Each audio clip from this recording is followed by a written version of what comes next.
सुनो आकाश, मैंने तुम्हें कितनी बार कहा है, अपना पर्स जरा संभाल कर रखा करो।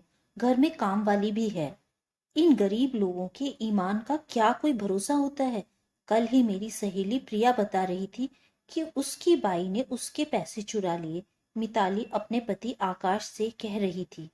ये सब कमरे में सफाई करने आती विमला ने सुना तो वो गुस्से से भड़क गई और तेज आवाज में बोली, मैडम जी, हम गरीब हैं, बेईमान नहीं। आप जरा सोच समझकर बात करिए। अभी पिछले ही महीने से विमला मिताली के घर का काम कर रही थी। विमला का पति ड्राइवर था, जिससे उसका घर का गुजारा हो जाता था। विमला बड़े तेज स्वभाव की थी। अगर उसे कोई कभी कुछ कह देता तो वो लड़ने लगती। उसका पति हमेशा ही उसे समझाता रहता, हम गरीब लोग हैं, हमें लोगों की बातों को सुनकर अनसुना कर देना चाहिए। ऐसे तुम्हारा सबसे उलझना सही नहीं है। विमला कहती, तो क्या हुआ, अगर हम गरीब हैं इसलिए कोई कुछ भी कह देगा। किसी भी गलत बात का विरोध तो हम करेंगे ही। पत्नी के तेवर देखकर उसका पति बस चुप हो जाता था। साल भर पहले एक एक्सीडेंट से उसके पति की मृत्यु हो गई थी। अधिक खून बह जाने के कारण डॉक्टर उसे बचा नहीं पाए। उस समय पति के ऐसे अचानक चले जाने के कारण विमला तो जैसे बदहवास सी हो गई थी। उसे कुछ भी होश नहीं था। वो अपनी 5 साल की बच्ची को सीने से लगाए हर समय रोती ही रहती। जब उसके घर का सामान खत्म होने लगा तब वो होश में आई और उसने काम करने के लिए घर से बाहर कदम रखा। उसने एक दो घर में काम करना शुरू कर दिया।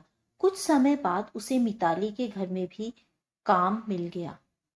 विमला देखने में बहुत ही सुंदर थी और मिताली बहुत शक्की स्वभाव की थी।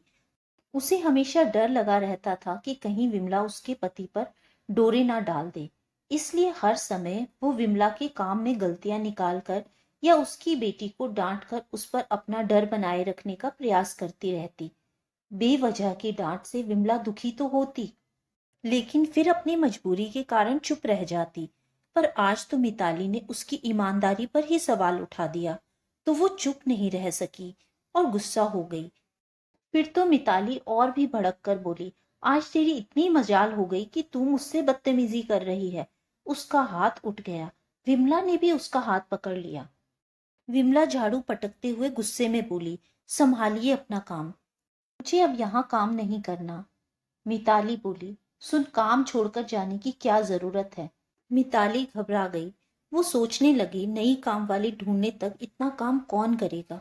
विमला सुन, क्यों तू बात को बढ़ा रही है। विमला कहाँ सुनती।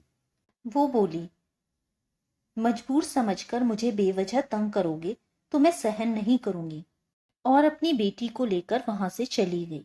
अब मिताली अपने बेवजह के गुस्से के कारण पछता रही थी।